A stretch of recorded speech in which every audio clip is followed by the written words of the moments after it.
Chief Cato was a man who had everything people could dream of. His house stood on the tallest hill in Adam, with bright glass windows that reflected the golden sun. His cars shone like silver, and his clothes were made from the finest fabric brought from distant lands. People in the city spoke his name with respect. Some admired him, others envied him, but no one truly knew him. Inside his big house, Chief Cato was a lonely man. Every night he counted his money again and again. He feared that one day it would all disappear. Sometimes he dreamed of thieves breaking into his mansion, taking away his gold and leaving him with nothing. Each time he woke up from such dreams, he would walk to his window and look down at the sleeping city. "I worked too hard for this," he would whisper to himself. "I cannot lose it." Yet deep down he felt that something was already missing, something his money could not buy. One afternoon, when the sun was hot and the city buzzed with noise, Chief Cato decided to drive through the marketplace. He wanted to see how people lived, though he often looked down on them for being poor. His shiny black car rolled slowly through the crowd. Children pointed and shouted, "That's Chief Cato's car," as women carrying baskets stepped aside. Then something caught his eye. By the roadside sat a young girl beside a small charcoal stove. The smell of roasted yam filled the air. Her name, as he would soon learn, was Amara. Her hair was tied neatly with a faded cloth, and her hands were darkened from the smoke of the fire. Yet her face glowed with peace. She laughed easily, greeting every customer with warmth, even those who could not pay. When a little boy came by hungry and barefoot, she broke a piece of yam and gave it to him freely. Chief Cato slowed his car and watched quietly. He did not understand her. How could someone with nothing smile so brightly? How could a girl who slept under the market shed look more at peace than him, a man with everything? His driver looked at him through the mirror and asked, "Shall we go, sir?" But Cato didn't answer. He kept his eyes on Amara until a crowd gathered behind his car, forcing him to move on.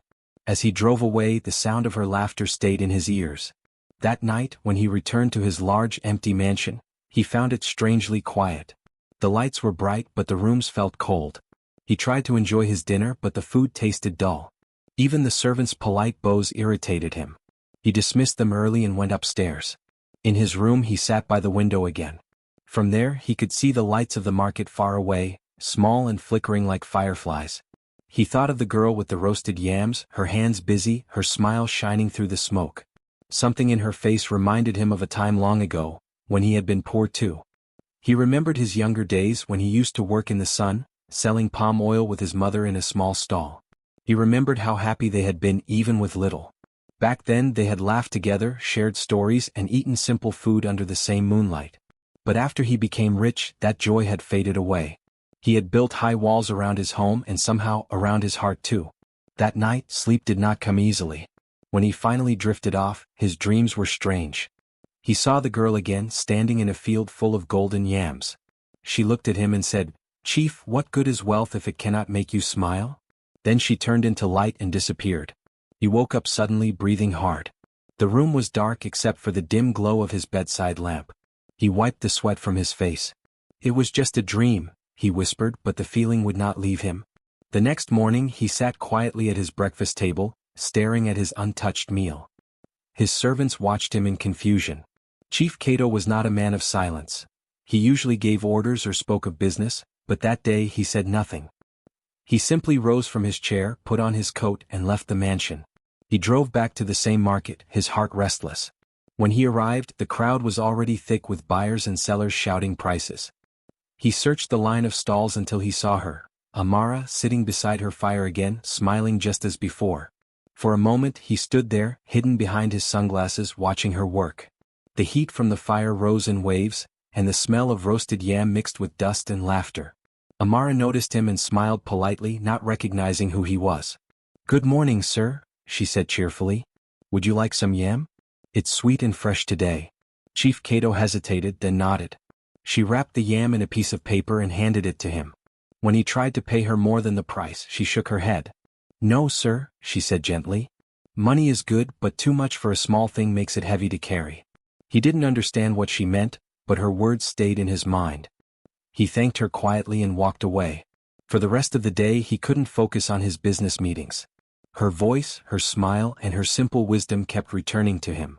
That night, he stood again by his window, holding the piece of paper she had wrapped the yam in. It was now empty, but the scent of roasted yams still lingered faintly. For the first time in years he smiled. It was a small smile, uncertain and soft, but it was real. Somewhere deep in his heart, a seed had been planted, a seed that would soon grow into something greater than all the gold he owned. That night, Chief Cato lay in bed, but sleep would not come easily. His mind was full of thoughts: Amara's face, her smile, her words, and that strange peace that seemed to follow her. He turned again and again under his silk blanket until his body grew tired and his eyes slowly closed. In his sleep, he found himself standing in the middle of a vast field. The air was soft and golden, and the ground stretched far beyond what he could see. Everywhere around him were yam plants, green, tall, and glowing faintly in the sunlight. But something strange happened. The yams began to whisper. Their leaves moved gently, and the sound they made was like voices carried by the wind. Cato stepped closer, his heart pounding. "Who's there?" he called. Then one yam lifted slightly from the soil and spoke in a calm, deep voice. "Chief Cato," it said, "you have riches that fill your hands but none that fill your heart." He stood frozen. "What are you saying?" he demanded. Another yam spoke, its voice softer. "True wealth grows from kindness, not from gold." The words echoed through the field until they sounded like a song. Cato fell to his knees, covering his ears, but the whispers surrounded him. "Kindness, kindness, kindness," they repeated. He woke suddenly, drenched in sweat. His hands were shaking, and for a moment he thought he still heard the whispering wind. The room was silent, but his heart beat fast. "It was only a dream," he whispered. Yet deep down it didn't feel like one. It felt like a message. The next morning he could not shake the feeling. As his car rolled down the familiar road toward his office, his eyes caught sight of the same spot by the market. The same little fire, the same smell of roasted yams, and the same girl. Amara. She was sitting cross-legged, talking to a small boy beside her. When the boy laughed, she tore a piece of yam and placed it in his hand. Chief Cato's chest felt heavy as he watched. He remembered the dream and those strange words. He told his driver to stop. He stepped out of the car and the people nearby went quiet. Everyone knew Chief Cato, the powerful man who rarely spoke to ordinary folks. Amara looked up in surprise as his shadow fell across her fire. "Good morning, Chief," she said respectfully. "Would you like some yam again?" He nodded but said nothing at first.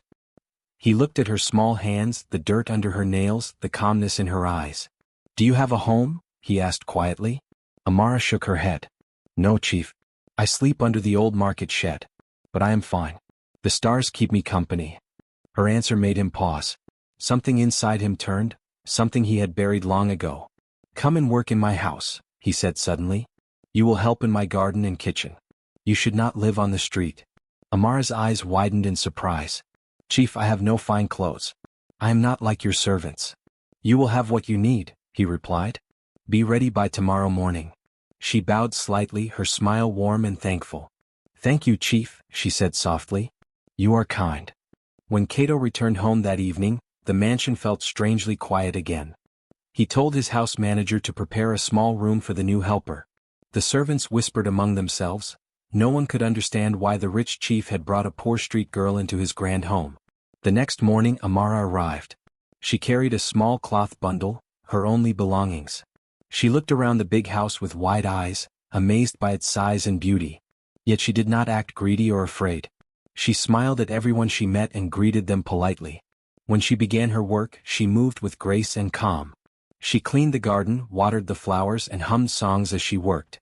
The songs were soft, but they filled the air with warmth. Even the servants, who had grown used to silence, found themselves smiling when they heard her. By the second day the garden looked brighter. The flowers seemed to stand taller, the birds returned to sing, and the fountain that had long been still began to sparkle in the morning light. The old gardener whispered to another servant, "Since the girl came, this place feels alive again." Chief Cato noticed it too. From his window he would sometimes watch her work. She did not rest much, but she never looked tired. When the cooks offered her rich food, she politely refused. "I eat what fills the heart, not what fills the plate," she would say with a smile. Her words puzzled him. What fills the heart? He wondered. At dinner that night, Cato found himself listening to the servants' laughter from the kitchen. He had not heard such sounds in years. The house had always been silent except for the ticking of clocks and the sound of polished shoes on marble floors. Now it was filled with life again, and somehow he did not mind. That night, as he walked through the garden, he saw Amara sitting quietly under a tree. She was looking at the stars. "Why do you sit here so late?" he asked. She turned and smiled. The night is never silent, Chief. The wind always has something to say if we listen. He frowned slightly. And what is it saying tonight? Amara looked up at the dark sky. It says that the heart of man is like a garden. If you plant fear, you will grow pain. But if you plant kindness, you will grow peace. Her words lingered in the cool air. Chief Cato did not reply. He simply turned and walked back inside, his mind full of thoughts. That night he dreamed again, not of gold or business deals but of the same yam field. Only this time the yams were glowing brighter. The soft voice returned and whispered, "You have begun to plant the right seed." When he woke up, his heart felt lighter. For the first time in many years he smiled before sunrise. In the days that followed, Amara continued her work. The mansion that had once felt heavy and lifeless now seemed to breathe. The servants no longer whispered fearfully when Chief Cato walked by. Instead, they greeted him with ease. He too felt different. He no longer shouted or rushed. He even began to walk barefoot in his garden, feeling the soft earth beneath his feet. He could not explain it, but he knew something had changed. It was as if a gentle light had entered his home, and his soul. And the source of that light was the humble girl who had once sold yams by the roadside. The evening sun painted the sky in shades of gold and orange. Chief Cato walked through his garden, his hands behind his back, his thoughts heavy as always. Though the mansion was beautiful and full of fine things, his heart still carried a strange emptiness he could not name. As he turned a corner near the back of the garden, he stopped. Amara was kneeling in the dirt, her hands covered in soil. Beside her was a small basket full of yam seedlings. She was humming softly, her voice blending with the rustling leaves. Cato frowned. "Amara," he said sharply, "what are you doing there?" Amara looked up, her smile calm as always. "I am planting yams, Chief." Cato raised an eyebrow. "Yams? In my garden?" He stepped closer, his polished shoes sinking slightly into the soft ground. "Why waste your time on that? If you want yams, I can buy you 100 bags from the market." Amara pressed a small seedling into the earth and covered it gently. "True wealth is not what you buy, Chief," she said softly. "It is what you grow. The earth blesses those who work with love, not greed." Her words made him pause. He wanted to argue, but something about the way she said it, so calm, so sure, made him fall silent. He only sighed and shook his head. "You are strange, Amara. You speak like the old priests who live in the mountains." She smiled faintly. "The earth teaches anyone who listens." Cato turned and walked away, muttering to himself. "The earth teaches? What nonsense." But even as he said the words, he felt something stir within him. Days passed. Amara tended to the small yam patch every morning. She watered the soil, sang to the plants, and often worked barefoot. The servants whispered that she spoke to the earth like it was alive.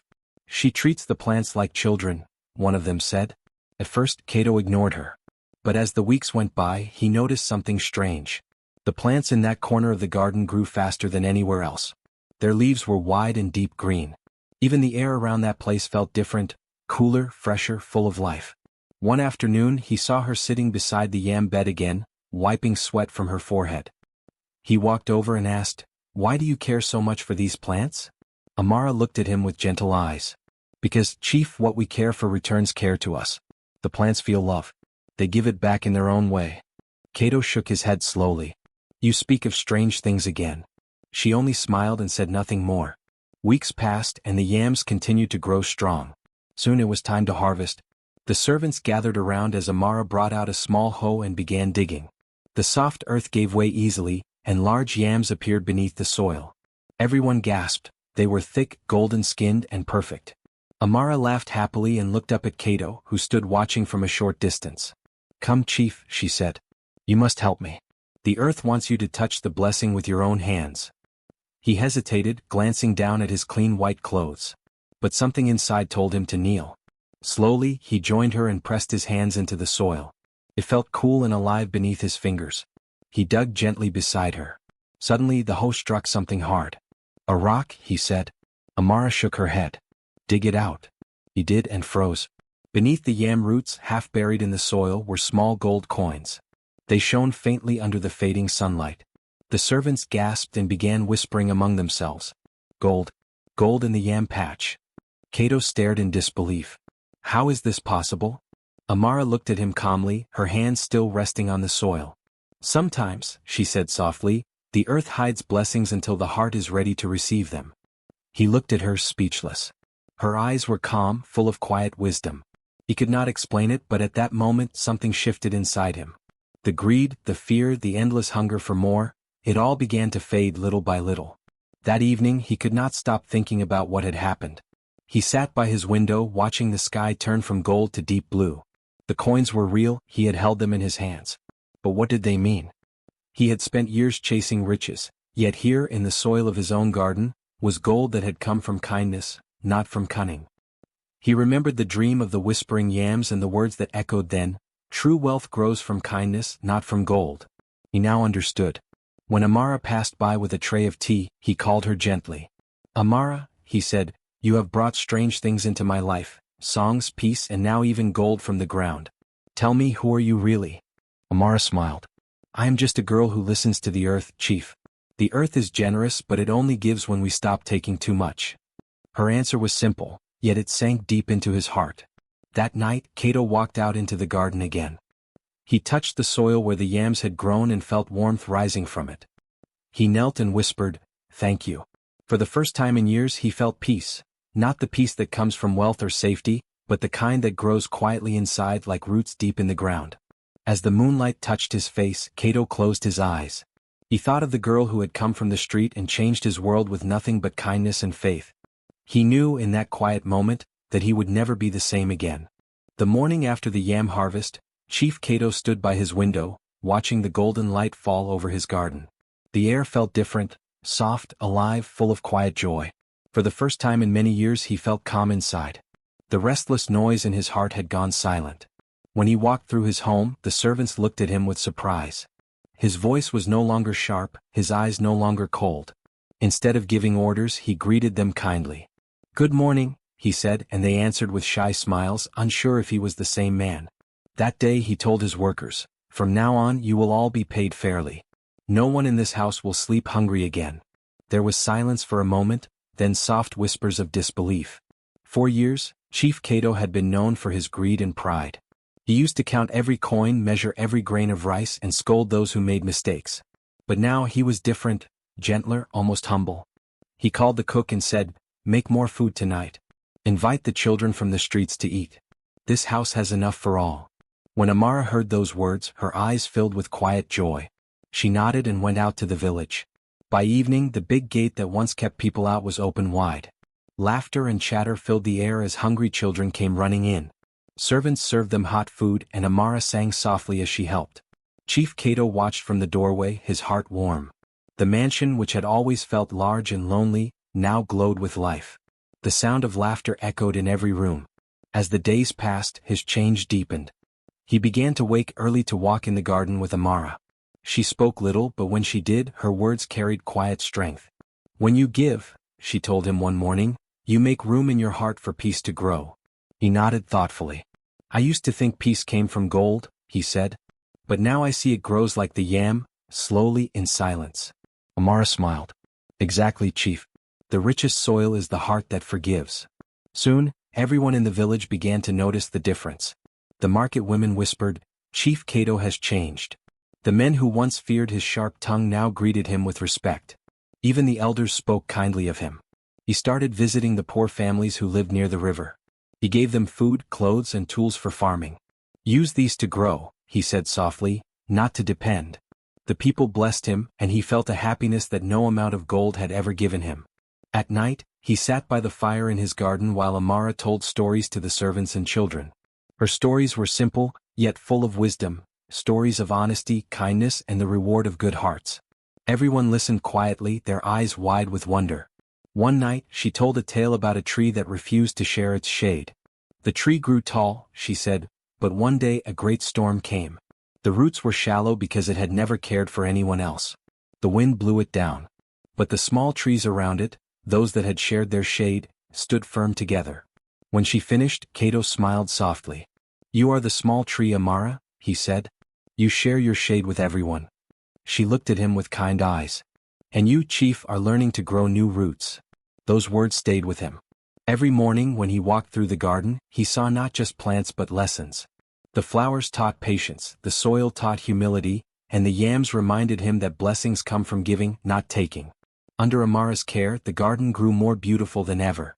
Birds built nests in the trees, butterflies danced among the flowers, and the servants said that even the air felt happier. One afternoon, a group of village elders came to visit. They sat with Cato under the mango tree and spoke kindly. "Chief," one of them said, "we see the changes in you.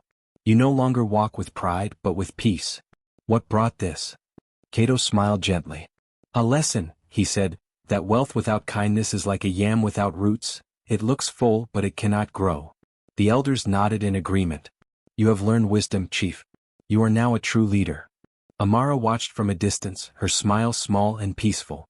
She had never wanted anything from him, not riches, not comfort. All she had offered was light, and that light had changed him. That night, as the stars shone over the quiet garden, Chief Cato sat alone by the yam patch. He looked at the soil where gold coins had once glimmered and whispered, "The greatest treasure was not buried in the earth. It was buried inside me, waiting to be found." Amara walked up quietly and placed a hand on his shoulder. "And you found it, Chief," she said softly. "Now it will never leave you." Cato looked up at her, his eyes full of gratitude. "You have given me what no wealth could buy, Amara. You have given me peace." She smiled. "You gave it to yourself when you chose kindness." And in that peaceful garden, under the glow of the moon, the once greedy man bowed his head in quiet thanks.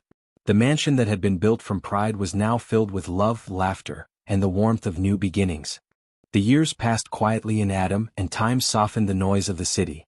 The mansion that once gleamed with pride now stood surrounded by life.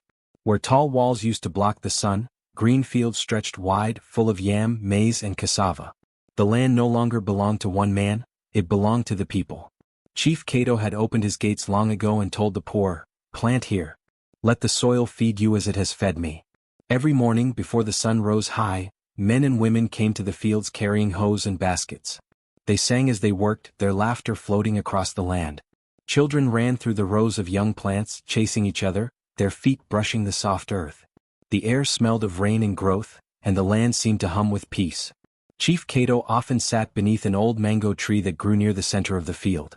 From there he could see everything, the farmers working together, the children learning, and the distant hills glowing gold under the morning sun. His hair had turned gray, but his eyes still held a calm light.